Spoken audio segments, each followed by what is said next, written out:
Shikues të ABC News ju përshëndes, unë jam Fabela Hoxha, ne jemi së bashku në edicionin e mesditës për të parë zhvillimet më kryesore, policia zbardh autorët dhe motivin e vendosjes së lëndës shpërthyese në makinën e Oltion Klosit. Disa ditë më parë në kryeqytet 7 persona janë vënë në pranga, ndërsa policia thotë se ato kanë vepruar në formën e një grupi të strukturuar kriminal. Dyshohet se vendosja e tritolit u porosit nga Sabanuzi i burgosur në burgun e fushkrues për vrasjen e Klevis Lleshit. ABC News ka mësuar se Nuzi kishte një konflikt me Oltion Klosin për një borxh të pashlyer 15.000 euro që dyshohet si pjesë e pazareve të drogës jashtë Shqipërisë.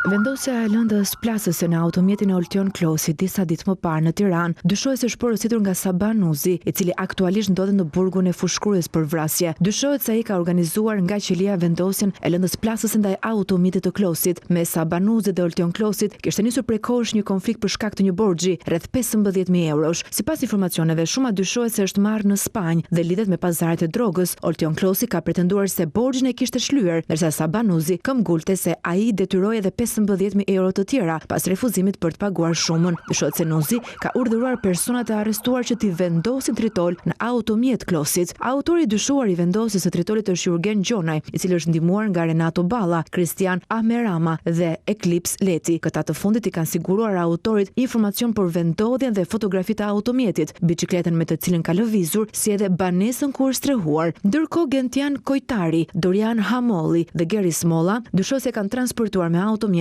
autorin e dyshuar të vendosjes së eksplozivit më 10 mars 2026. Oltion Klosi jeton mes Shqipërisë dhe Spanjës dhe është një person me precedent të mëparshëm penal, ndërsa aktiviteti i tij jashtë vendit ton është pistë kryesore e grupit hetimor për këtë ngjarje, ndërsa Sabanuzi, i burgosur në burgun e fushkrujës, akuzohet si vrasës me pagesë e të tjera vepra të rënda penale. 33 vjeçari është pjesë e grupit kriminal të Aurel Hoxhës dhe i akuzuar si ekzekutor i 22 vjeçarit Klevis Lleshi në vitin 2020 për llogari të Hoxhës. Tritoli në makinën e një efektivi policie një ditë më parë në Lezhë është vendosur nga 2 persona. Burime nga grupi hetimor thanë se autorët dyshohet të kenë qenë 2 persona që lëvizin me një motor dhe që mbanin skafandra për të fshehur identitetin. Sipas dyshimeve paraprake, ata kanë vendosur stasinë e lëndës plasëse pranë automjetit të policit Gentian Gjeta dhe më pas e kanë aktivizuar nga një distancë afërt pas janë larguar nga vendi i ngjarjes. Hetuesit po analizojnë pamjet e kamerave të sigurisë në zonë për të rindërtuar lëvizjet e autorëve dhe itinerarin që mund të kenë ndjekur para dhe pas ngjarjes. Efektivi i policisë ka deklaruar para hetuesve se nuk ka konflikte personale dhe nuk ka dhënë emra personash për të cilët mund të ketë dyshime. Nga verifikimet e deri tanishme, pista kryesore ku janë fokusuar hetimet mbetet ajo e një sulmi të mundshëm ndaj efektivit të policisë për shkak të detyrës.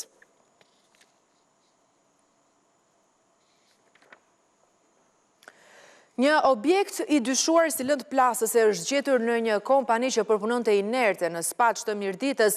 Në një automjet të parkuar pranë godinës është gjetur një qese plastike e vendosur në bazamentin e gomës së parë në anën e shoferit. Në vendngjarje ndërhyn specialistët gjenjere për neutralizimin e sigurt të lëndës. Policia ka nisur hetimet për të zbardhur edhe thana dhe për të identifikuar personat e përfshirë.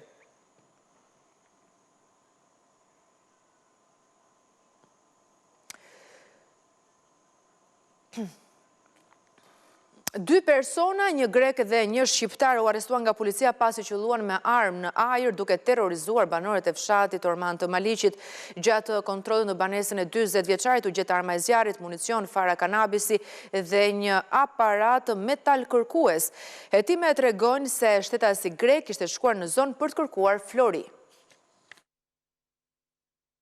Policia e Maliqit vuri në pranga 2 persona pasi qëllonin me armë zjarri duke terrorizuar banorët dhe duke rrezikuar jetën e tyre. Të arrestuarit janë Kristo Agolli dhe një shtetas grek, i identifikuar si Dimitrios Pentazidis. Zyrtarisht uniformat blu thonë se Kristo Agolli qëllonte me armë, ndërsa 48 vjeçari grek e shoqëronte, duke mos kallëzuar krimin. Kristo Agolli rezulton me precedent penal pasi ka qenë i dënuar për vjedhje dhe prodhim me shitje narkotikësh. Policia ka sekuestruar armën e zjarrit tip Kalashnikov dhe municion luftarak. Shërbimet e komisariatit komisariatit të policisë Maliq thonë se u vu në lëvizje pasi u njoftuan se në fshatin Orman një shtetas po qëllonte me armë zjarri, duke terrorizuar banorët dhe rrezikuar jetën e tyre. Gjatë kontrollit në banesën e 40 vjeçarit Kristo Agolli, shërbimet e policisë gjetën fara kanabisi dhe një aparat metal kërkues, të cilat u sekuestruan në cilësinë e provës materiale. Nga veprimet hetimore dyshohet se shtetasi grek kishte ardhur në banesën e 40 vjeçarit për të kërkuar flori me anë të aparatit metal kërkues, i cili dyshohet se ishte sjellë prej tij nga Greqia. Materialet procedurale ju referuan prokurorisë pranë gjykatës së shkallës së parë të jurisdiksionit të përgjithshëm Korç për veprime të mëtejshme.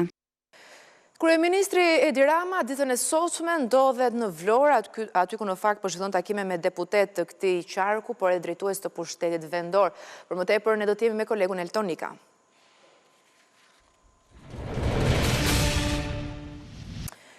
Elton, çfarë ke mësuar nga ky takim, çfarë pritet të thotë kryeministri Edi Rama vartësve të tij në Vlorë?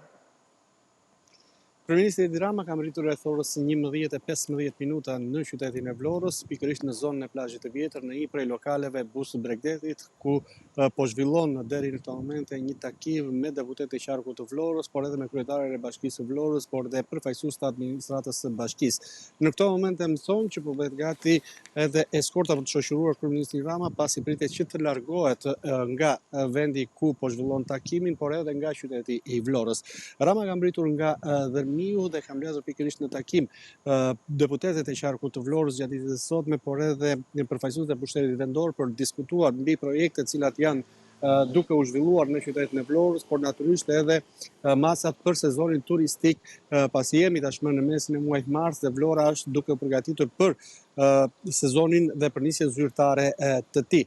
Normalisht takimi është me dyert të mbyllura brenda ambientet lokalit, ka masa të theksuara të policisë të cilat janë vendosur dhe kanë vendosur edhe perimetrin përreth vendit ku po zhvillon takimin edhe kryeministri Edi Rama. Ka qenë një takim i papritur pasi vetëm gjatë mëngjesit sotëm është mësuar mbi këtë takim që kryeministri Rama do zhvillonte në qytetin e Vlorës, pikërisht me deputetët e qarkut të Vlorës, por edhe me administratën e bashkisë. Siç e thash, pra Fabiola ka të bëjë pikërisht me ato projekte të cilat janë duke implementuar në qytetin e Vlorës, qoftë nga qeveria shqiptare, qoftë edhe nga pushteti vendor, por natyrisht edhe masat për sezonin turistik, ato çfarë duke se janë diskutuar gjatë takimit të sotëm që kryeministri Rama ka zhvilluar në qytetin e Vlorës. Jo më kot ka zgjedhur edhe zonën e plazhit të vjetër për vetë faktin që është duke u zhvilluar aty edhe projekti i vijimit të lungomare që prek edhe pikërisht zonën e plazhit të vjetër. Në këtë momente kryeministri Rama, si shohim, ka marrë drejtimin tjetër dhe është larguar nga qyteti i Vlorës dhe nga zona e plazhit të vjetër, pra ka përfunduar takimi kryeministrit Rama pikërisht në këto momente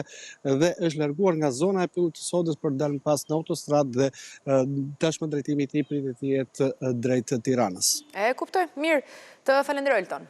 Ishte gjithçka e përgatitur edhe për këtë edicion informativ. Ju mund të klikoni në webin tonë abc.news.al ku mund gjeni të tjera zhvillime, gjithashtu në radio mund të na ndiqni në frekuencat 105 FM.